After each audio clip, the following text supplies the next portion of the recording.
Hello my dear students, welcome to the Saraswati Vidyapeeth Sikri की YouTube class में आपका स्वागत है।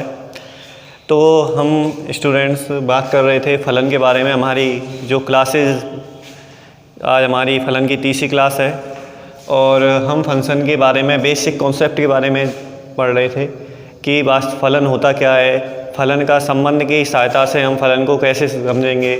तो सारी हमने परिभाषा भी बताई थी कि फलन होता क्या है कि x के वे मान हम कोई भी वैल्यू हम इंटर कर रहे हैं, इनपुट डाल रहे हैं और आउटपुट भी हमें एक ऐसी निश्चित वैल्यू प्राप्त हो रही हो, एक यूनिक मान प्राप्त हो रहा हो, उसको हमने क्या बोला था, फलन बोला था।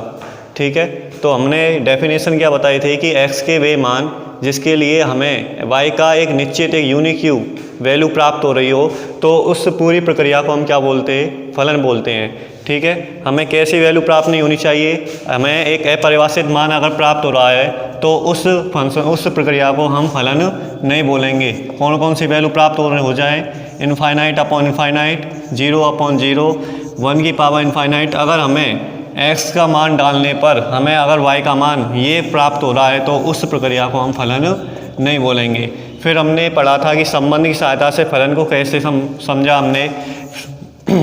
संबंध में हमने दो समुच्चय लिए थे, एक समुच्चय हमने माना a, दूसरा समुच्चय माना हमने b। तो उसमें मैंने बताया था कि जो समुच्चय a में जितने भी अवयव हैं उन अवयवों की जो समुच्चय b है उसमें केवल और केवल कितनी इमेज बननी चाहिए थी, एक इमेज बननी चाहिए, तो ही हम उसे क्या बोलेंगे, फलन कहेंगे। ठीक है, कोई भी दो अवयव हैं हमारे पास, ये और ये, ठीक है, मैं इसको a मान रहा हूँ, इसको b, ये आपस में संबंध को दर्शा रहे हैं a और b। ठीक है, इस संबंध को हम क्या बोलेंगे, ये आपस में क्या है, संबंध है, इस संबंध को हम क्या कहेंगे, फलन कहेंगे। लेकिन कब, जब इस वाले अवयव की, इस जो समुच्चय भी है इस अवयव में केवल कितनी इमेज बन रही हो, एक इमेज बन रही हो। मतलब इसमें जो ए समुच्चय, इस फैमिली में जो परिवार, जो आदमी है, इसका केवल कितना रिश्तेदार होना चाहिए, इसमें एक ही रिश्तेदार होना चाहिए। उस चीज़ को हमने क्या नाम दिया था, फलन नाम दिया था। ठीक है, ये हमने पढ़ा था फर्स्ट क्लास में। और उसके बाद हमने छोड़ा था अंतराल पर। हम बात करने जा रहे हैं अब फलन के कुछ महत्वपूर्ण इंपॉर्टेंट पॉइंट्स हैं जो हमने क्लास 11th में पढ़ा था।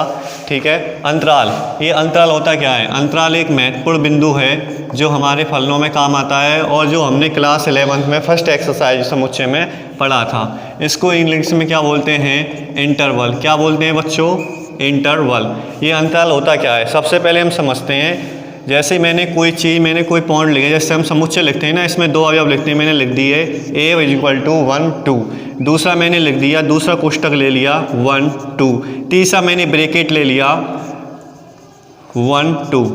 आप लोग ये समझ रहे होंगे, बस ब्रैकेट तो चेंज किए हैं, सारी चीज़ें तो वही हैं, तो इसमें सर चेंज क्या है, इसमें अलग क्या है, क्योंकि आपने केवल ब्रैकेट को चेंज किया है, इसमें कोई ऐसी कोई चीज़ तो है नहीं कि इसमें कुछ बदलाव किया गया हो। लेकिन जब हम फंक्शन में इंटर करते हैं, लेकिन जब हम फलन में पढ़ेंगे तो इन तीनों का मतलब अलग अलग होता है। ठीक है, इसका मतलब क्या होगा, जो हम समुच्चय में पढ़ते हैं यहाँ पर केवल कितने अवयव हैं, केवल दो ही हैं, तो हम यहाँ जानेंगे किसमें केवल दो अवयवों को शामिल किया गया है, केवल एक और दो। अब हम दूसरे की बात करते हैं, a = 1 2, इसको क्या बोलते हैं, छोटा कोष्टक। ठीक है, तो इसमें हम जब देखेंगे इसमें कितने अवयव हैं, एक और दो हैं, लेकिन इसमें जब हम फलनों में पढ़ेंगे तो इसमें एक और दो को शामिल नहीं किया जाता है, केवल इनके जो बीच के लोग हैं केवल उन्हीं को ही शामिल किया जाएगा। बीच के कौन से होंगे, 1.2 1.5, जो स्टार्टिंग होकर जो बीच वाले जो पॉइंट रह जाएंगे केवल इसी को ही इसमें शामिल किया जाएगा।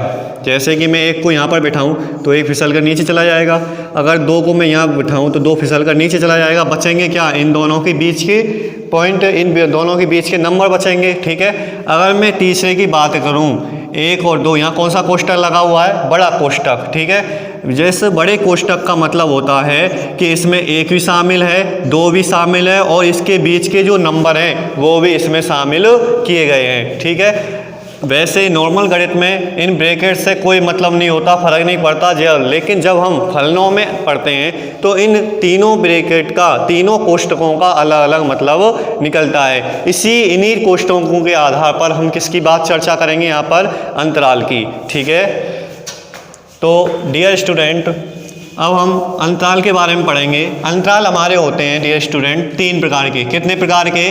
3 प्रकार के, ठीक है। सबसे पहले अंतराल होता है हमारा खुला अंतराल। ये हमने पिछली क्लास में पढ़ लिया था, एक बार मैं इसको रिपीट करने जा रहा हूँ। दूसरा होता है बंद अंतराल, पहला होता है खुला अंतराल, दूसरा होता है बंद अंतराल और तीसरा होता है हमारा अर्ध खुला। तीसरा अंतराल जो होता है अर्ध खुला व अर्ध बंद अंतराल, अर्ध खुला व अर्ध बंद अंतराल, ठीक है। तो इसको इंग्लिश में बोलते हैं ओपन इंटरवल। इंग्लिश में क्या बोलते हैं? Open interval. इसको बंद को बोलते हैं क्लोज इंटरवल। बंद को क्या बोलते हैं बच्चों? Close interval. और इसको बोलते हैं हाफ क्लोज, हाफ ओपन और half close interval. Half open, half close interval. हमारे जो अंतराल होते हैं कितने प्रकार के होते हैं बच्चों? 3 प्रकार के। खुला अंतराल जिसको इंग्लिश में क्या बोलते हैं? Open interval.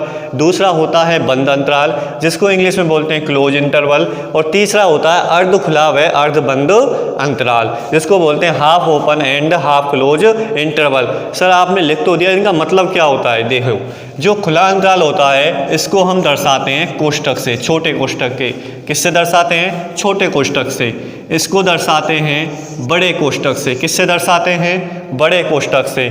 और इसको दर्शाते हैं अर्ध खुला। अर्ध माने अर्ध खुला, अर्ध बंद मतलब आधा बंद, आधा खुला और आधा बंद। जैसे मैंने किसी आदमी ने आपको 2 अवयव दिए। कितने अवयव दिए? 2 नंबर दिए, 1 और 2। उसने कहा भाई इनको मुझे खुले अंतराल में दर्शाओ। किसमें? खुले अंतराल में। तो खुले अंतराल को किस में दर्शाते हैं? छोटे कोष्ठक में। तो कैसे लिखेंगे? 1 और 2। बंद अंतराल, बंद अंतराल में कैसे लिखेंगे 1 और 2 को? 1 और 2। और अर्ध खुला अर्ध बंद अंतराल में 1 और 2। अब इनके बारे में समझते हैं, ठीक है। 1 और 2, यहाँ पर 1 2 का मतलब क्या है? इसमें 1 और 2 को शामिल नहीं किया गया है। किन को शामिल किया गया है? 1 और 2 के बीच के सदस्यों को, ठीक है। समझ में आ रही है ना? 1 और 2 को इसमें शामिल नहीं किया गया है। 1 और 2 के बीच के जो नंबर हैं, जो संख्याएं हैं, जैसे 1.2, 1.5, 1.8, इन सभी नंबरों को इसमें शामिल किया जाएगा। किन को शामिल नहीं किया जाएगा? 1 और 2 को। अब बात करते हैं बंद अंतराल। बंद अंतराल का मतलब होता है इसमें ये भी शामिल है, 2 भी शामिल है और इनके बीच के जो नंबर हैं जैसे 1.2, 1.3, ये भी शामिल इसमें होंगे, ठीक है। अब बात करते हैं तीसरे की, अर्ध खुला व अर्ध बंद अंतराल। अर्ध खुला का मतलब होता है आधा तो खुला हुआ और आधा बंद। खुले को हम किससे दर्शाते हैं? छोटे कोष्ठक से। बंद को किससे दर्शाते हैं हम? बड़े कोष्ठक से, ठीक है। छोटे कोष्ठक 1 का मतलब क्या है यहाँ पर बच्चों? कि 1 को इसमें शामिल नहीं किया गया है। और इस 2 का मतलब क्या है? 2 को शामिल किया गया है। समझ में आ रही है? और 1 और 2 के बीच की जो संख्याएं हैं उनको भी इसमें शामिल किया जाएगा, ठीक है। अब हम बात करते हैं कि इन अंतरालों को हम नंबर सिस्टम पर कैसे दर्शाएंगे, नंबर लाइन पर कैसे दर्शाएंगे। जैसे हम नंबर लाइन पर वास्तविक संख्याओं को दर्शाते हैं ना, उसी प्रकार से अब हम इन जो अंतराल होते हैं उनको हम नंबर लाइन पर कैसे दर्शाएंगे उसके बारे में समझते हैं, ठीक है। तो सबसे पहले हम अंतराल के बारे में पढ़ रहे थे। तो अंतराल में हम सबसे पहले बात करेंगे कि हमने कोई संख्या ले ली, माना कि x कोई वास्तविक संख्या है। माना कि कोई x कोई वास्तविक संख्या है। वास्तविक संख्या आप जानते होंगे, इनको क्या किससे दर्शाते हैं? r से। वास्तविक संख्या को क्या बोलते हैं? Real number. मैं इनको पहले बता चुका हूँ दूसरे वीडियो में, आप देखें दोबारा, ठीक है। और रियल नंबर कौन से होते हैं? ऐसे नंबर जिनको हम संख्या लाइन पर, नंबर लाइन पर दर्शा सकते हैं, जिसमें बीच में 0 होती है। इधर नेगेटिव नंबर होते हैं, ऋणात्मक संख्याएं, और इधर कौन से नंबर होते हैं? पॉजिटिव, ठीक है। कहाँ से शुरुआत होती है? -इनफाइनाइट से लेकर +इनफाइनाइट तक। इस लाइन पर जितने नंबर लिखे जाएंगे वो कौन सी संख्या होंगे, कौन से नंबर होंगे? रियल नंबर r, ठीक है। हमने x कोई माना कि कोई वास्तविक संख्या है। इसमें हम पहली कंडीशन ले रहे हैं कि यदि यहाँ पर इस चीज़ को मैंने लिखा है, इसका मतलब है कि जो a है, a छोटा है, x क्या है, x कोई संख्या ली है जो a से तो बड़ी है, किससे बड़ी है, a से बड़ी है लेकिन b से छोटी है। इसका मतलब ये होता है जहाँ पर ये चोंच खुली होती है वो क्या होती है, बड़ी संख्या होती है, और जहाँ पर ये चोंच बंद हो जाती है वो कौन सी संख्या मानी जाती है, छोटी मानी जाती है। ठीक है, तो यहाँ पर देखो जो x है वो a से तो बड़ी है और b से छोटी है। क्या इसमें a और b को शामिल किया गया है, नहीं किया गया ना, केवल इसमें ये बताया गया है भाई जो x है वो a से तो बड़ा है, b से छोटा है। ठीक है, तो तब यहाँ पर x बिलोंग्स टू छोटे कोष्टक में क्या लिखा गया है, a और b। छोटे कोष्टक का मतलब जानते हो, यहाँ पर ना तो a को शामिल किया गया है ना ही b को शामिल किया गया है। किसको शामिल किया गया है, a और b की बीच की संख्याओं को। और इसी जो मैंने यहाँ पर ये लिखा है इसका मतलब यही है कि जो x है वो a से तो बड़ा है, b से छोटा है। ठीक है, तो हम एक नंबर लाइन खींचते हैं, बीच में 0 होता है। ठीक है, यहाँ पर मैंने a मान लिया, a लिख देता हूँ, और यहाँ पर क्या लिख देता हूँ, b। इसको मैंने एक से सर्किल से डोनेट कर दिया। ठीक है, अब ये बोल रहा है कि जो a और b हैं इसमें इन दोनों को शामिल नहीं किया गया है, a और b की जो संख्याएं हैं केवल उनको शामिल किया गया है। a और b की बीच की संख्या, बीच की लाइन कौन सी होगी, ये वाली। तो हम बीच वाली जो लाइन है उसको हम क्या कर देते हैं, डार्क कर देते हैं। इसको हम क्या कर देते हैं बच्चों, डार्क कर देते हैं। और ये लाइन हमको दर्शा रही है, क्या दर्शा रही है कि जो x बिलोंग्स टू है वो छोटे कोष्टक है a और b, जो किसको दर्शा रहा है, ओपन इंटरवल को। किसको दर्शा रहा है बच्चों, ओपन इंटरवल को, मतलब किसको दर्शा रहा है, खुले अंतराल को। ये लाइन किसको दर्शा रही है, खुले अंतराल को। ठीक है, अब हम बात करते हैं दूसरी बात ये है, हम दूसरी कंडीशन ले रहे हैं बच्चों कि जो हमारा x है, अब यहाँ पर x क्या दर्शा रहा है, जो x है वो a से बड़ा है और a के बराबर है। इसका मतलब होता है बराबर। जो मैंने नीचे लाइन खींची है इसके नीचे, इसका मतलब क्या होता है, बराबर। जो हमारी x का जो मान है वो a के तो बराबर या a से बड़ा है। उसी प्रकार से जो x का मान है वो b से तो छोटा है या b के बराबर है। ठीक है, तब कंडीशन क्या बनेगी, तब x बिलोंग्स टू, तो कौन से कोष्टक यूज करेंगे, बड़ा कोष्टक a और b। बड़ा कोष्टक क्यों, क्योंकि बड़े कोष्टक का मतलब होता है कि a भी इसमें शामिल है और b भी इसमें शामिल है, और इनके बीच की जो संख्या है वो भी इसी में शामिल हैं। ठीक है, अब हम इसको किस में दर्शाना है, किस पर निरूपित करना है, नंबर लाइन पर। बीच में हमारा ये 0 होता है। ठीक है, ये हमारा a है और ये हमारा क्या है, b। ठीक है, ये मैं सर्किल बना देता हूँ। अब इसमें बात क्या है, इसमें a को भी शामिल किया गया है, b को भी शामिल किया गया है, और a और b की जो बीच की संख्या है उसको भी इसमें शामिल किया गया है। तो बीच की संख्या शामिल की गई है, तो बीच वाली लाइन को हम क्या कर देंगे, डार्क कर देंगे। ये हमने क्या कर दी, इनको डार्क कर दी। और उसके बाद इसमें a को भी शामिल किया गया है, b को। तो जो गोला है इस गोले को हम क्या कर देंगे बच्चों, डार्क कर देंगे। इस गोले को भी हम क्या कर देंगे, डार्क कर देंगे। बात समझ में आ रही है। तो यहाँ पर ये वाली लाइन किसको दर्शा रही है, क्लोज इंटरवल को। किसको दर्शा रही है, ये क्लोज इंटरवल। ये वाली लाइन किसको दर्शा रही है, बंद अंतराल को। किसको दर्शा रही है बच्चों, बंद अंतराल। ठीक है, बात समझ में आ रही है। ये दो कंडीशन, ये हमारा खुला अंतराल है, ये हमारा बंद अंतराल है। इसमें छोटा कोष्टक यूज किया है। इस छोटे कोष्टक का मतलब होता है इसमें a और b को शामिल नहीं किया गया है। a और b की बीच की जो संख्याएं हैं उन्हीं को शामिल किया गया है। तो बीच की संख्याएं, तो a और b की बीच को हमने लाइन को क्या कर दिया, डार्क कर देते हैं, जिससे ये लाइन हमारी निरूपित हो जाती है, जिससे हम पता लगा सकते हैं ये कौन सा अंतराल है, खुला अंतराल। दूसरी बात हमने यहाँ पर बात की, जो x है वो या तो a से बड़ा है या a के बराबर है, और या b से छोटा है या b से बराबर है। तो यहाँ पर दो कंडीशन लगी, कौन सा कोष्टक यूज करेंगे हम, बड़ा कोष्टक a और b। इस बड़े कोष्टक का मतलब होता है a भी इसमें शामिल है, b भी इसमें शामिल है, और a और b की जो बीच की संख्या है वो भी इसी में शामिल की गई हैं। तो हमने इसको नंबर सिस्टम, नंबर लाइन पर कैसे दर्शाया, बीच में 0, यहाँ पर a है, यहाँ पर b है, बीच की संख्या शामिल की गई है, तो बीच वाली लाइन को हमने डार्क कर दिया। a भी इसमें शामिल है तो a वाले गोले को भी डार्क डार्क कर दिया, बी भी इसमें शामिल है तो बी वाले गोले को भी हमने ये डार्क कर दिया। तो इस लाइन से पता लग रहा है कौन सा अंतराल है, ये बंद अंतराल। ठीक है, अब हम तीसरी कंडीशन पर बात करते हैं, अर्ध खुला अर्ध बंद अंतराल। कौन सी बच्चों? अर्ध खुला अर्ध बंद अंतराल के बारे में। तो यहाँ पर हम तीसरा पॉइंट ले रहे हैं, अर्ध खुला अर्ध बंद अंतराल, अर्ध खुला व अर्ध बंद अंतराल। ठीक है, इसको इंग्लिश में बोलते हैं half open and half close interval, half open and half close interval. तो हमने कोई कंडीशन ले ली, जो x है, यहाँ पर हमारा ये x क्या दर्शा रहा है कि इसमें जो x है वो a से तो बड़ा है और a भी इसके बराबर है, लेकिन जो b है b इससे छोटा है, b इसके बराबर नहीं है। तब कंडीशन क्या बनेगी बताओ? a जब इसके बराबर है लेकिन b इसके बराबर नहीं है, मतलब a को भी इसमें शामिल किया गया है।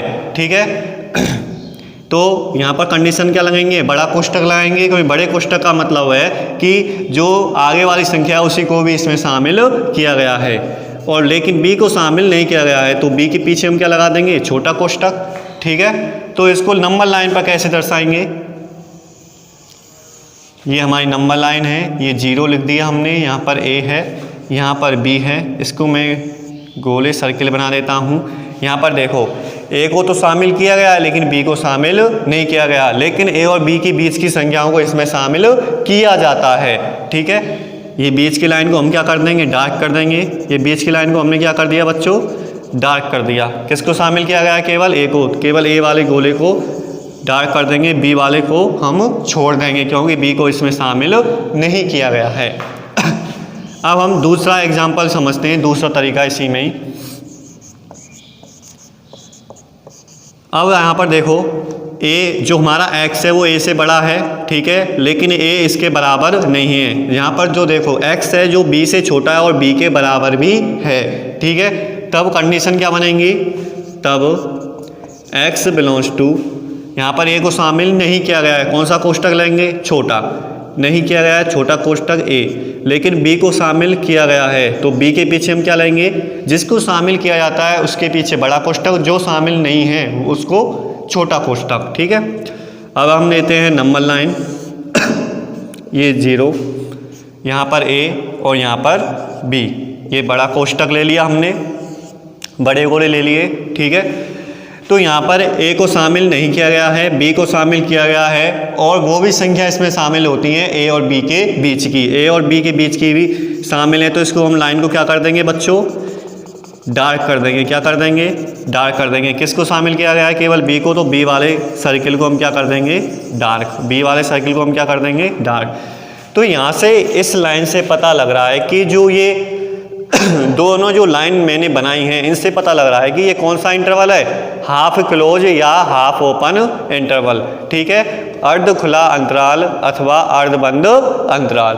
ठीक है, बात समझ में आ गई होगी आपके।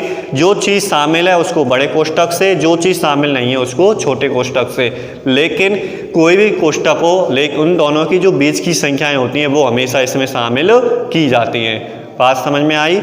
आगे बढ़ते हैं हम। आगे हम फलन के बारे में पढ़ने हैं। जब तक हमारी फलन की थ्योरी पूरी नहीं हो जाती तो हम फलन की कोई भी फंक्शन की एक्सरसाइज पर नहीं पहुंच सकते। ठीक है, डायरेक्ट एक्सरसाइज करने से कोई फ़ायदा नहीं है। और हम डायरेक्ट अभ्यास पर पहुंच जाएंगे तो हम ये नहीं समझ पाएंगे कि वो चीज़ क्या होती है। सर ने वो चीज़ नहीं पढ़ाई और डायरेक्ट एक्सरसाइज पर पहुँच गए। ठीक है, तो हम अगले महत्वपूर्ण जो बिंदु है इस फलन का वो हम आगे पढ़ने जा रहे हैं, इस पर ध्यान रखना। और वो बिंदु हैं प्रांत कौमा सह प्रांत व परिसर। प्रांत, सह प्रांत व परिसर। ठीक है, ये आपने 11th क्लास में पढ़ा होगा, लेकिन इसको मैं दोबारा रिपीट कर रहा हूँ क्योंकि आप भूल गए होंगे। क्योंकि बच्चे लोग क्या करते हैं कि पढ़ाई को जल्दी भूल जाते हैं और जो फिल्म वगैरह होती हैं उनको जल्दी नहीं भूल पाते। ठीक है, तो प्रांत को इंग्लिश में बोलते हैं डोमेन। क्या बोलते हैं? डोमेन। सह प्रांत को कोडोमेन। क्या बोलते हैं? कोडोमेन एंड परिसर को बोलते हैं रेंज। परिसर को क्या बोलते हैं बच्चों? रेंज। ठीक है, डोमेन, कोडोमेन एंड रेंज।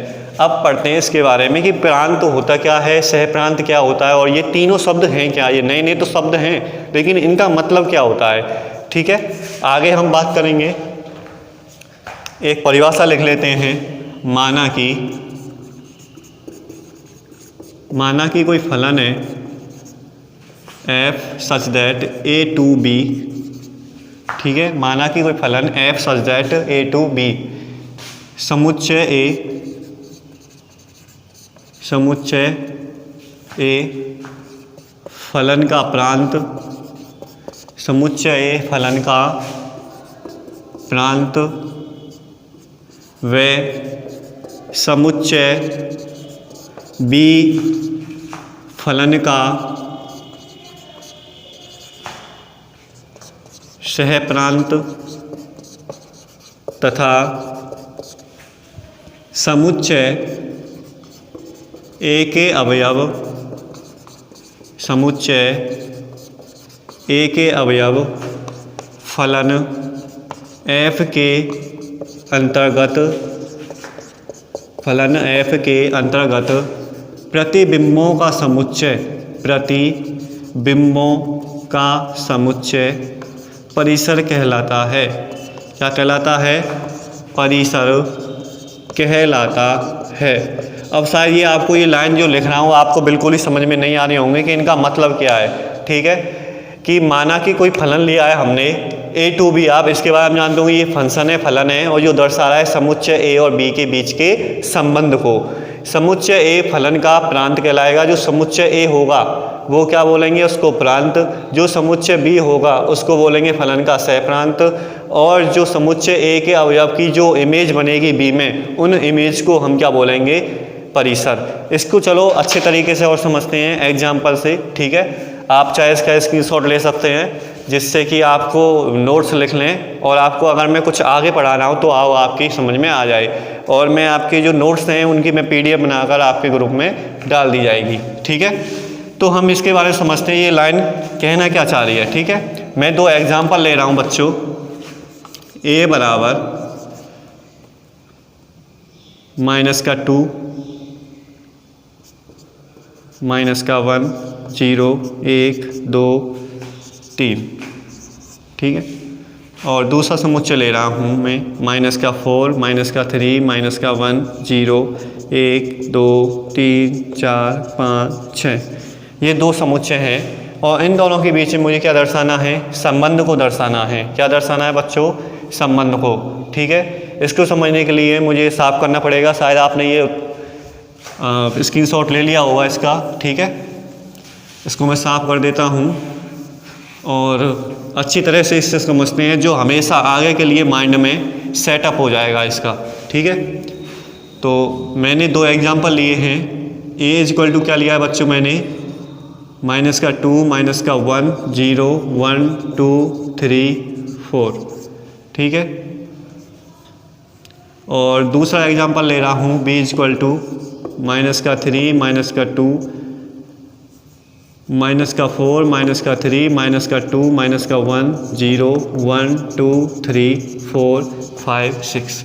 ये दो मैंने समुच्चय लिए हैं। ठीक है, इन समुच्चयों को मैं ऐसे दर्शा रहा हूँ, ध्यान से समझिएगा, जो आगे हमेशा के लिए आपके माइंड में बैठ जाएगा। कभी भी नहीं भूल पाओगे सर ये फलन कोई ऐसे भी पढ़ाता होगा, क्योंकि इस एक्सरसाइज को टीचर हमेशा पीछे के लिए छोड़ देते हैं। ठीक है, तो यहाँ पर a के जो अवयव है वो कौन से हैं? -1 -2 0 1 2 3। और जो समुच्चय b के अवयव हैं वो कौन से हैं? -1 2 3 4 0 1 2 3 4 5 6। ठीक है, अब मैं कोई संबंध ले लेता हूँ। अब मैं क्या ले लेता हूँ? कोई संबंध ले लेता हूँ जिससे आपको अच्छी तरह से और संबंध में आ जाएगा। ठीक है, तो मैं कोई संबंध ले लिया f(x) बराबर 2x। कोई संबंध ले लेता हूँ मैं f(x) बराबर 2x। तो हम वैल्यू रखेंगे, सबसे पहले हम वैल्यू रखेंगे x, हम क्या लेंगे? -1 2x की वैल्यू रखेंगे -1 तो क्या आ जाएगा -2। -1 रखने पर -2, एक संबंध यहाँ से निकला, -1 रखने पर -2। अब मैं दूसरा संबंध लेता हूँ, f(x) की जगह में क्या रखूँगा -2, 2 मल्टीप्लाई -2 तो मुझे क्या मिल जाएगा -4। ठीक है, अब मैं रखता हूँ 0, f = 0। ठीक है, 2 मल्टीप्लाई 0 पर मुझे क्या मिलेगा 0। तो -2 रखने पर मुझे क्या संबंध मिला बच्चों -4। 0 रखने पर मुझे क्या संबंध मिला 0, क्या मिला 0। ठीक है, अब मैं क्या रखूँगा 1 रखूँगा, क्या रखूँगा 1। 2 मल्टीप्लाई 1 = 2। अब मैं क्या रखूँगा 1 रखने पर मुझे क्या मिला संबंध 2 का। अब मुझे क्या रखना है, x की जगह 2 रखना है। 2 मल्टीप्लाई x की जगह मैं 2 रखूँगा, 2 मल्टीप्लाई 2 क्या हो जाएगा 4। 2 का संबंध क्या निकल के आया 4। अब मैं क्या रखूँगा x की जगह 3, x की जगह क्या रखूँगा बच्चों 3। तो 2 गुणा x की जगह मैंने 3 रख दिया, 3 दूनी 6। तो 3 का जो संबंध निकल के आया मुझे क्या निकल के आया 6।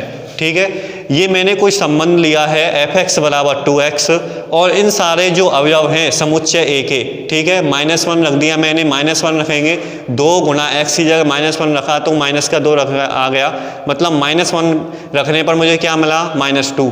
-1 रखने पर -2 मिला तो -1 से संबंध क्या निकल के आया -2। इस -1 की इमेज मुझे क्या मिली -2। इसी प्रकार मैंने दूसरा अवयव लिया -2, मैंने -2 रखा, 2 गुणा x की जगह -2 रख दिया, 2 दूनी 4, -4 और मुझे -2 का जो इमेज मिली, वो संबंध मिला, वो क्या मिला मुझे -4। तो जो -4 है वो -2 की क्या कहलाएगी इमेज कहलाएगी। इसी प्रकार मैंने सारे अवयव इसी प्रकार से लिए और ये सारे संबंध निकल कर आ गए। और ये मुझे क्या है, ये संबंध मिला है और इस संबंध को R को मैं क्या बोलता हूँ फलन। क्या कहता हूँ, हम संबंध को ही क्या बोलते हैं फलन कहते हैं। जब समुच्चय A के प्रत्येक अवयव की समुच्चय B में क्या हो इमेज हो, केवल एक इमेज बन रही है ना सबकी।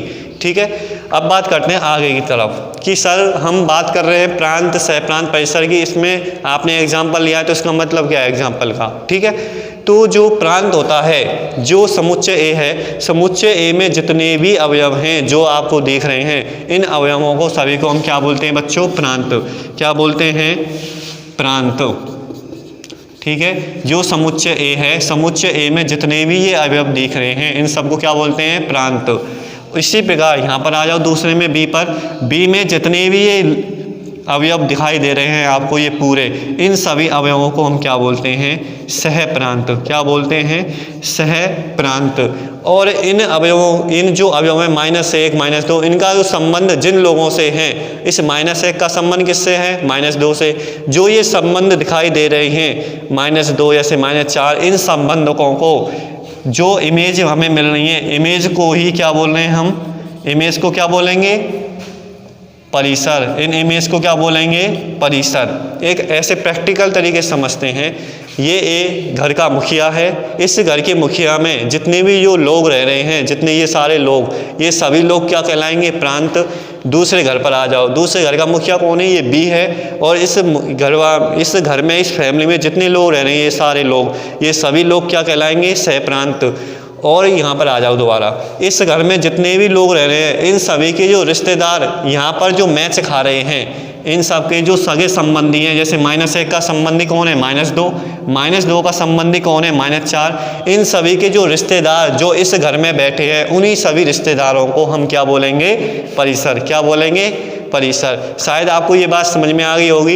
इस घर में जितने लोग रह रहे हैं उन सबको प्रांत, इस वाले समुच्चय में इन सभी को हम सहप्रांत, और इनके जो रिश्तेदार यहाँ पर बैठे हुए हैं उन्हीं सभी रिश्तेदारों को, सारे संबंधियों को हम क्या बोलेंगे परिसर। मतलब समुच्चय A के सभी अवयवों को प्रांत, समुच्चय B के सभी अवयवों को सहप्रांत, और इमेज को समुच्चय A से जो अवयवों की जो इमेज मिल रही है कहाँ पर ये समुच्चय B में, उन सभी इमेज को हम क्या बोलेंगे परिसर। ठीक है, शायद आपकी ये बात समझ में आ गई होगी। तो हमें यहाँ पर प्रांत लिखना है, तो कैसे लिखेंगे बच्चों, देखो यहाँ पर हमारे पास प्रांत क्या निकल के आया प्रांत।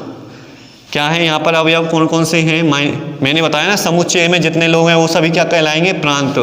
-1 -2 0 1 2 3, ये सभी क्या हैं, -2 -1, ये सभी लोग क्या हैं, प्रांत। और अब बात करते हैं समुच्चय बी। अब निकालना है हमें सह प्रांत। क्या निकालना है, सह प्रांत। क्या निकालना है बच्चों, सह प्रांत। मैंने बताया इस घर में जितने भी लोग हैं वो सभी लोग क्या कहलाएंगे, सह प्रांत। इस घर में जितने भी, समुच्चय बी में जितने भी अवयव हैं वो सारे अवयव क्या कहलाएंगे, सह प्रांत। देखो -4 -3 -2 -1 0 1 2 3 4 5 6, ये सभी क्या कहलाएंगे बच्चों, सह प्रांत। बात समझ में आ रही है। प्रांत कौन से हो गए, समुच्चय ए में जितने भी अवयव हैं। सह प्रांत कौन से हो गए, समुच्चय बी में जितने सारे अवयव हैं वो सह प्रांत। अब बात किसकी बचती है, परिसर की। बात किसकी बचती है बच्चों, परिसर की। ठीक है, परिसर में यहाँ लिख देता हूँ परिसर। परिसर मैंने क्या बताया कि ए में जितने भी लोग हैं उन सबके रिश्तेदार जो संबंधी जो यहाँ पर बैठे हैं उन सभी सगे संबंधियों को क्या बोलते हैं, परिसर। बताओ -1 का संबंध, इसका जो रिश्तेदार है वो कौन है भाई, -2। -2 का जो रिश्तेदार कौन सा है भाई, -4। ठीक है, 0 का भाई 0 रिश्तेदार है। 1 का कौन है, 2 का कौन है भाई, 4, और 3 का कौन है भाई, 6। ये सारे लोग क्या कहलाएंगे, परिसर। ये सारे लोग क्या कहलाएंगे बच्चों, परिसर। ठीक है, इन सभी के जो संबंध हैं, इन अवयवों की जो इमेज है जो यहाँ पर बनी हुई है वो सारे क्या कहलाएंगे बच्चों, परिसर। शायद आपके बात समझ में आ गई होगी।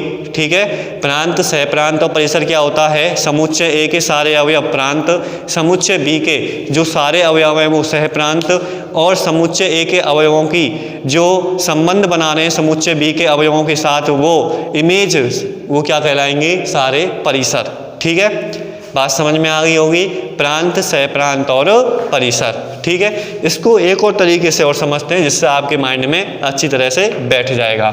आप चाहें तो इसकी एक स्क्रीनशॉट ले सकते हैं जिससे आपको अच्छी तरह से और समझ में आ जाएगा। नोट्स बना सकते हैं। ठीक है, वैसे आपकी PDF डाल दी जाएगी। ठीक है, तो दोबारा हम आगे बढ़ते हैं प्रांत परिसर के बारे में और अच्छी तरह से समझते हैं कि प्रांत, परिसर और होता क्या है। धीरे धीरे जब हम सवाल क्वेश्चन करेंगे तो आपके माइंड में बिल्कुल सेटअप हो जाएगा प्रांत, परिसर और सह प्रांत के बारे में। एक क्वेश्चन भी करेंगे अभी। ठीक है, तो हम इसके लिए एक, जैसे हमने स्टार्टिंग में फलन के लिए एक मशीन ली थी ना करने की, तो सेम वही लेते हैं। यहाँ पर 2 पोर्शन बना देते हैं हम। पहला पोर्शन ये रहा, दूसरा पोर्शन ये रहा। इसको मैंने नाम दिया था इनपुट। क्या नाम दिया था, इनपुट। इसको मैंने क्या नाम दिया था, आउटपुट। क्या नाम दिया था बच्चों, आउटपुट। इनपुट में मैंने कोई वैल्यू ली थी यहाँ पर x। ठीक है, और इसको बोला था इंडिपेंडेंट वेरिएबल। क्या नाम दिया था, इंडिपेंडेंट वेरिएबल। इंडिपेंडेंट वेरिएबल मतलब ये कैसे चर हैं, स्वतंत्र चर। कैसे हैं, स्वतंत्र चर। इसको मैंने क्या नाम दिया था, डिपेंडेंट वेरिएबल। क्या नाम दिया था बच्चों, डिपेंडेंट वेरिएबल। डिपेंडेंट वेरिएबल मतलब निर्भर चर। ये किस पर निर्भर है, इस x पर निर्भर चर। मैं कोई पॉइंट, ये फंक्शन है और ये फंक्शन मैं कोई मान लेता हूँ x²। कोई फंक्शन ही मैं क्या मान लेता हूँ, x²। यहाँ पर पॉइंट ले लेता हूँ 1 2 3। 1 को मैंने इंटर किया, 1 का स्क्वायर मिलेगा, मुझे क्या मिलेगा 1। 2 को मैंने इंटर कराया, 2 का स्क्वायर मुझे क्या मिलेगा 4। और 3 को मैंने इंटर कराया, 3 का स्क्वायर मुझे क्या मिलेगा 9। ठीक है, तो यहाँ से एक बात निकल के आ रही है, जो x की वैल्यू है वो भी निश्चित है और x की वैल्यू डालने पर जो मुझे y की वैल्यू मिल रही हैं वो भी क्या है, निश्चित हैं। ठीक है, कुछ बात समझ में आ रही है। तो यहाँ पर जो x की वैल्यू निश्चित है, जो x की जो वैल्यू हैं इनको हम क्या बोलेंगे, डोमेन। क्या बोलेंगे बच्चों, डोमेन। मतलब इनको क्या नाम देंगे, प्रांत। और इन प्रांत की जो मान है, इनको इंटर कराने पर जो हमें मान प्राप्त हो रहे हैं उनको हम क्या बोलेंगे, परिसर। इनको क्या बोलेंगे, परिसर। बात समझ में आ रही है। इनको जो इनपुट में जो वैल्यू जा रही है, जो x के मान है, जो गणना था वो गणना क्या है, डोमेन। और जो गणने का हमें रस मिल रहा है उसको क्या बोलेंगे, परिसर। क्या बोलेंगे, परिसर। ठीक है, गणने को प्रांत और गणने का जूस परिसर। ठीक है, कुछ ऐसे समझ में आएगा आपके। तो यहाँ से एक पॉइंट निकल के आया कि जो x के वे निश्चित मान या x के वे मान जिनके लिए हमें जो वैल्यू हैं y के वो निश्चित प्राप्त हो रही हैं, हमें y के जो मान हैं वो निश्चित प्राप्त हो रहे हैं, उनको हमने क्या नाम देते हैं मतलब f(x) की अगर वैल्यू निश्चित प्राप्त हों, x के वे मान जिनके लिए हमें f(x) के निश्चित मान प्राप्त हों वो हमारे प्रांत कहलाएंगे, और y के हमें निश्चित मान प्राप्त हों वो हमें क्या कहलाएगा, परिसर। ठीक है, आगे वाले जो वैल्यू हैं वो प्रांत और पीछे वाली जो वैल्यू हैं वो परिसर। ठीक है, आगे बात करते हैं, शायद आपके इस एग्जाम्पल से समझ में आ गया होगा। ठीक है, तो कोई भी दो समुच्चय हैं, जो पहला वाला समुच्चय के जितने अवयव हैं वो क्या कहलाएंगे, प्रांत, दूसरा जो समुच्चय है तो वो क्या कहलाएंगे, सहप्रांत, और परिसर क्या होगा, जो पहले वाली समुच्चय है, जो रिश्तेदार दूसरे वाली समुच्चय में बैठे हैं उनके जो सगे संबंधी हैं, जो इमेज बन रही है वो क्या कहलाएगा, परिसर। एक छोटा सा एग्जाम्पल ले लेते हैं। ठीक है, उसके बाद हम फलनों के प्रकार के बारे में पढ़ेंगे। तो हमारा एक एग्जाम्पल ले रहे हैं छोटा सा, find A domain and range of this function. इसका हिंदी अर्थ लिखेंगे कि इस फलन की प्रांत और परिसर ज्ञात करो, इस फलन के प्रांत और परिसर ज्ञात करो। आपके लिए इंग्लिश हिंदी इसलिए पढ़ाया जा रहा है कि आफ्टर 12th जब भी आप किसी एग्ज़ाम में कंपटीशन से एग्ज़ाम दोगे, शायद वो IITs का हो या किसी भी DU यूनिवर्सिटी BHU का हो गए, तो जितने भी एग्ज़ाम होते हैं IISc वगैरह वो सारे इंग्लिश मीडियम में होते हैं, एंट्री जो एग्ज़ाम होते हैं। ठीक है, वो सारे इसलिए आपको इंग्लिश के साथ साथ हिंदी में भी आपको बताया जा रहा है। ठीक है, एक क्वेश्चन है कि कौन सा फलन है वो, f(x) = x - 3 4 - x। ठीक है, ये फलन दे दिया आपको, और ऐसे क्वेश्चन बहुत बार पूछे जाते हैं IITs में, JEE मेंस एग्जाम में। ठीक है, NDA जो डिफेंस एग्जाम है, 2-3 क्वेश्चन ऐसे पूछ ले जाते हैं कि बताइए इस फंक्शन के जो डोमेन और रेंज क्या होंगे, प्रांत और परिसर क्या होंगे। ठीक है, तो समझते हैं भाई, f(x) = आपको दिया गया है, प्रांत मैंने अभी बताया था, x के मान होते हैं प्रांत, x के वो निश्चित मान जिसके लिए f(x) के हमें एक फिक्स वैल्यू, यूनिक वैल्यू प्राप्त हो, उसको हमने क्या बोला था, प्रांत बोला था। तो हमें यहाँ से x की ऐसे मान लेना है जो हमारा जो x दिया है कि जिससे ये फलन कैसा हो जाए, अनडिफाइन हो जाए।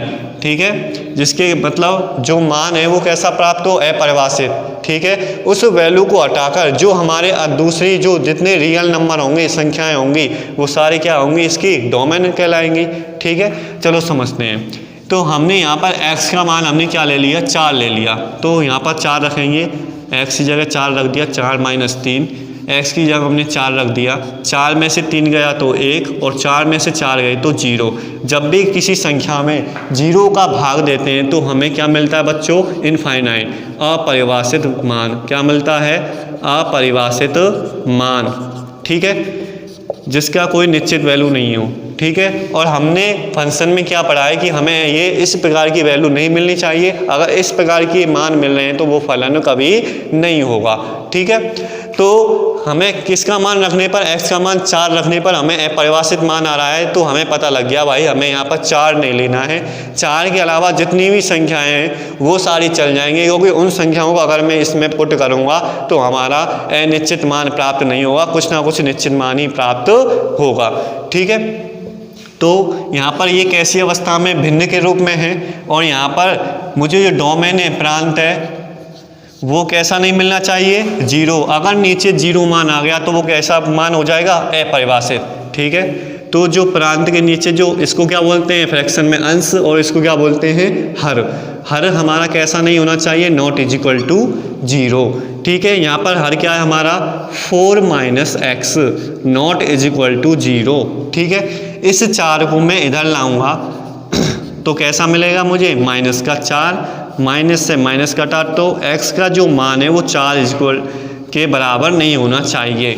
4 के अलावा जितनी वैल्यू है वो इसमें चल जाएंगे तो हमें निश्चित मान प्राप्त हो जाएगा। अगर मैं 4 रखूँगा तो अनिश्चित मान प्राप्त होगा जो फलन नहीं कहलाएगा। ठीक है, तो मुझे डोमेन क्या मिला बच्चों, डोमेन मतलब मुझे प्रांत क्या होगा, जितनी भी संख्याएं हैं, और सारी संख्याएं कौन सी होती हैं, वास्तविक संख्याएं होती हैं जो माइनस अनंत से लेकर प्लस अनंत तक चलती हैं और जिसमें जीरो भी शामिल होती है। ठीक है, तो ऑल रियल नंबर में से अगर सभी वास्तविक संख्या में से अगर मैं 4 को हटा दूं तो मुझे जो संख्याएं मिलेंगी वो सारी कैसी होंगी, डोमेन होंगी, प्रांत होंगी। मतलब R में से अगर मैं 4 को हटा दूं तो ये मुझे क्या मिल जाएगा, इसका प्रांत मिल जाएगा। क्या मिल जाएगा बच्चों, इसका प्रांत मिल जाएगा। ठीक है, मुझे कौन सा नंबर नहीं लेना है, 4 नहीं लेना है। अगर 4 ले लूँगा तो नीचे 0 हो जाएगा जो मुझे अपरिभाषित मान देगा, और अपरिभाषित मान मिलेगा तो वो फलन नहीं होगा। ये हमारा क्या निकल के आ गया, प्रांत निकल के आ गया। ठीक है, अब बात करते हैं इसके परिसर के बारे में। ठीक है, परिसर क्या कहलाता है, क्या होता है कि x के वे मान जिसके लिए हमें y का एक निश्चित मान प्राप्त हो। ठीक है, हमें किसकी जरूरत पड़ेगी अब, y की। तो मैं इस फलन को क्या मान लूँगा, y। माना कि f(x) बराबर में क्या मान लूँगा बच्चों, y। f(x) = y। अब मुझे y मिल गया तो y बराबर में क्या लिखूँगा यहाँ पर, y = x - 3/4 - x। यहाँ पर मुझे आगे सॉल्व करने के लिए मुझे क्या लिखना पड़ेगा, यहाँ पर 1 मान लूँगा और यहाँ पर आपस में क्रॉस मल्टीप्लाई कैची मार गुणा हम कर देंगे। y का गुणा किस में करेंगे, 4 - x = और 1 का गुणा किस में करेंगे, x - 3। y का गुणा मैं 4 में करूँगा तो 4y माइनस x का गुणा जब मैं y करूँगा तो xy = और 1 का गुणा इसमें करेंगे तो x - 3। x वाली वैल्यू को एक जगह ले लेंगे तो हम क्या करेंगे, माइनस के xy, जब मैं इस x को यहाँ उठाकर लाऊंगा, ये पॉजिटिव x है, प्लस का x है, तो कैसा हो जाएगा, माइनस का x बराबर -3। जब मैं इस प्लस 4y को इधर उठाकर लाऊंगा तो माइनस के 4y। ठीक है, यहाँ पर मुझे क्या क्या सेम मिल रहा है, माइनस मिल रहा है, और यहाँ पर भी x है, यहाँ पर भी x है, तो मैं x को बाहर निकाल लूँगा। माइनस बाहर आ गया तो अंदर वाले सारे लोग क्या हो जाएंगे, पॉजिटिव हो जाएंगे। तो यहाँ पर y, यहाँ पर x मैंने निकाल लिया y + 1। यहाँ पर भी माइनस कॉमन मिल रहा है, और क्या चीज़ सेम मिल रही है, नहीं मिल रही। तो यहाँ पर क्या मिलेगा मुझे, 3 + 4y। ठीक है, माइनस यहाँ पर है, माइनस यहाँ पर है, माइनस से माइनस कैंसिल हो जाएगा और x का मुझे मान मिल जाएगा 3 + 4y/y + 1। ठीक है, अब हमें क्या चाहिए, हमें इस फलन का पहले डोमेन चाहिए, वो प्रांत चाहिए, और इसका प्रांत क्या, इस फलन का क्या हो जाएगा, परिसर। जब इस फलन का जो प्रांत निकलेगा वो इस फलन का क्या कहलाएगा, परिसर। उसी प्रकार से करेंगे, यहाँ पर x = 3 + 4y/y + 1। मैंने बताया जब ये फ्रैक्शन में हो, भिन्न के रूप में हो, तो हर का मान क्या नहीं होना चाहिए, 0 के = नहीं आना चाहिए। अगर नीचे 0 आ गया तो हमारी वैल्यू अपरिभाषित हो जाएगी और अपरिभाषित फलन नहीं होगा। ठीक है, तो जो हर है वो किसके = नहीं होना चाहिए, 0 के = बराबर नहीं होना चाहिए। तो हर क्या है यहाँ पर, y + 1। ये किसके बराबर नहीं होना चाहिए, 0 के बराबर। y अगर 1 को मैं इधर टपकाऊंगा तो मुझे क्या मिलेगा, प्लस का जब इधर ले जाएंगे तो माइनस का 1। मतलब जो यहाँ पर हमें कौन सी वैल्यू नहीं चाहिए, -1। अगर मैं -1 रख दूंगा तो मुझे क्या मिलेगा, यहाँ पर 0, और 0 का भाग किसी भी संख्या में है तो मुझे क्या मिलेगा, अनंत मिलेगा, जो कि अपरिभाषित है और जो कि फलन नहीं होगा। तो y का जो मान है, -1 को छोड़कर अगर मैं यहाँ और कोई मान लूँ तो मुझे एक निश्चित अद्वितीय मान प्राप्त हो जाएंगे, जो क्या कहलाएंगे, हमारे फलन कहलाएंगे। ठीक है, अब बात करते हैं -1। इसका जो प्रांत निकल कर आया, सारी जो संख्याएं होंगी वो कौन सी होंगी, वास्तविक संख्याएं। वास्तविक संख्याएं भाई कहाँ से शुरू होती हैं, -अनंत से लेकर +अनंत तक, और बीच में क्या होती हैं, 0। और उसमें से मुझे कौन सी संख्या नहीं लेनी है, -1। -1 को छोड़कर इस पर जितनी भी संख्याएं आती हैं वो सारी क्या हो जाएंगी, इसकी प्रांत। तो मैं यहाँ लिखूँगा सभी जो real number, all real number, सभी वास्तविक संख्याएं। ऑल रियल नंबर का मतलब क्या होता है, सभी वास्तविक संख्याएं। मैं से कौन सी नहीं लूँगा, इसको हटा दूंगा, -1 को हटा दूंगा, मुझे -1 नहीं लेनी है और कौन से लेनी, केवल सभी वास्तविक संख्याएं। और इस फलन का प्रांत, इस जो फलन आया है इसका हमारा क्या कहलाएगा, परिसर। तो इसका परिसर क्या निकल के आया बच्चों, r माइनस सभी वास्तविक संख्याएं, लेकिन मुझे कौन सी नहीं लेनी है, -1। ठीक है, इस क्वेश्चन को थोड़ा दोबारा समझते हैं। मैंने एक क्वेश्चन दिया ये, क्योंकि ऐसे क्वेश्चन पर ज़्यादा गौर फरमाना, आगे जब आप कंपटीशन एग्जाम दोगे तो 100% 2-3 क्वेश्चन IIT मेन एग्जाम में ये पूछे जाते हैं, प्रांत, डोमेन और रेंज के 100% आते हैं। ठीक है, तो मैंने कोई मान लिया है, कोई फलन दिया हुआ है क्वेश्चन में, fx = x - 3/4 - x। वो आदमी कह रहा है भाई मुझे ये बता प्रांत क्या होगा, इसका परिसर क्या होगा। ठीक है, तो मैंने सोचा यार यहाँ पर अगर मैं 0 लूँगा, अगर कैसे भी करके x की जगह मैं ऐसा मान लूँ जिससे ये 0 हो जाएगा, तो 0 का मैं भाग मैं जब इसमें दूंगा तो मुझे अनंत मिलेगा। और मैंने स्टार्टिंग में ही पढ़ा था कि फलन में कि मुझे ऐसा अगर मान प्राप्त हो तो मुझे वो फलन नहीं होगा, लेकिन मुझे ये फलन से क्या निकालना है, प्रांत निकालना है। तो मुझे एक x की ऐसा मान लेना है जिससे ये 0 हो जाए। तो मैंने x की जगह क्या लिया बच्चों, 4 लिया, ऊपर भी x है, मैंने 4 रख दिया, 4 में से 3 गए तो 1, 4 में से 4 गए तो 0। ठीक है, तो मुझे एक कैसी वैल्यू मान, 0 का भाग मैं किसी भी संख्या में दूं तो मुझे क्या मिलता है, अनंत अपरिभाषित मान, जो कि फलन नहीं है। अब मुझे एक ऐसी संख्या पता चल गई कि जिससे ये अनंत हो रहा है, अपरिभाषित हो रहा है, तो वो फलन नहीं होगा। तो उस संख्या को हटाकर जितनी भी वास्तविक संख्या हैं वो सारी चीज़ें क्या हो जाएंगी, वो वास्तविक संख्याएं इस फलन की प्रांत क्या हो जाएंगी, इस फलन का डोमेन। ठीक है, तो प्रांत के लिए एक नई चीज़, एक नया नियम पता चला भाई, जब भी कोई फलन अंश और हर के रूप में हो तो हर का मान 0 के बराबर नहीं होना चाहिए। हर क्या है हमारा, 4 - x ≠ 0।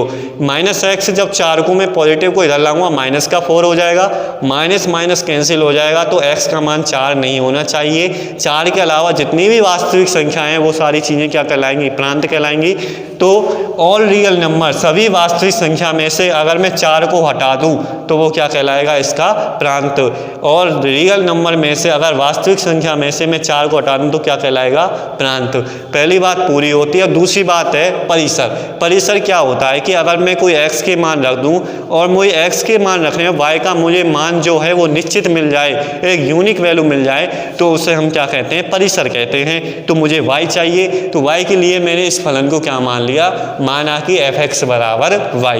ठीक है, इस fx की जगह y ले लिया, तो y बराबर क्या है, x - 3 4 - x। नीचे ऐसे समीकरणों को सॉल्व करने के लिए हम सामने वाली संख्या के नीचे 1 मान लेते हैं और आपस में कैसा गुणा कर देते हैं, कैंची मार गुणा। ठीक है, क्रॉस मल्टीप्लाई। तो y का गुणा किस में करेंगे, 4 - x में, इज बराबर, और 1 का गुणा किस में कर देंगे, x - 3 में। जब y का गुणा 4 में करेंगे तो 4y माइनस x का गुणा जब y में करेंगे तो xy। ठीक है, और 1 का गुणा किसी भी संख्या में करो तो वो संख्या आ जाती है। ठीक है, अब यहाँ पर देखो x वाली संख्या मुझे 1 लानी है और y वाले को अलग करना है। ठीक है, एक परिवार के लोगों को मैंने एक जगह इकट्ठा कर दिया। देखो यहाँ पर माइनस के xy, इस x को उठाकर प्लस वाले को यहाँ लाया तो माइनस का x हो जाएगा, बराबर माइनस का 3 पहले से ही था। अब y को इधर से उठाकर इधर लाऊंगा तो जो प्लस वाला y है वो क्या हो जाएगा, माइनस के 4y।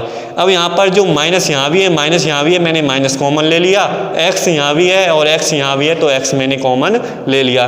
तो मुझे माइनस का बाहर निकल गया तो यहाँ पर y बच गया, माइनस का हो गया प्लस और x बाहर आ गया तो क्या मिल गया मुझे, 1 बराबर। यहाँ माइनस यहाँ भी है, माइनस यहाँ भी, माइनस यहाँ पर ले लिया, कोई संख्या दोनों में बराबर नहीं है तो मैंने इसको ऐसे ही एज इट इज लिख दिया। तो यहाँ से माइनस हट गया, माइनस कट गया तो x का मान मिल गया मुझे 3 + 4y, और जो वाली ये संख्या वो किसके नीचे आ जाएगी, इसकी। ठीक है, अब इससे पता चल जाएगा कि भाई ये मेरा परिसर क्या होगा। तो मुझे भिन्न के रूप में दोबारा वही संख्या मिल गई। मैंने कहा है भिन्न के रूप में जब फलन हो तो हर का मान कितना नहीं होना चाहिए, 0 के बराबर नहीं होना चाहिए। तो हर ≠ 0, हर क्या है इसमें, y + 1 ≠ 0। जब 1 को इधर टपाऊंगा तो -1 प्लस का 1 क्या हो जाएगा, -1।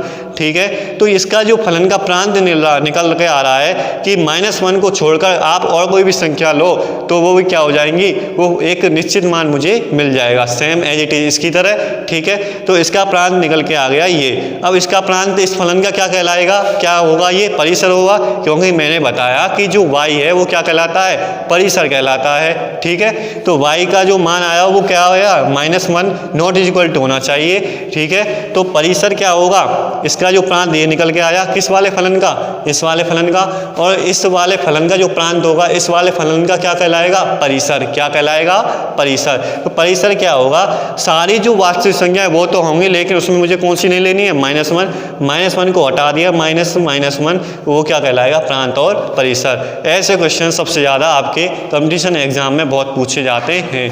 आगे जब हम अभ्यास करेंगे उसमें ही मिलेंगे, ठीक है। तो आगे बढ़ते हैं, आगे हम फलनों के प्रकार के बारे में पढ़ेंगे, ठीक है।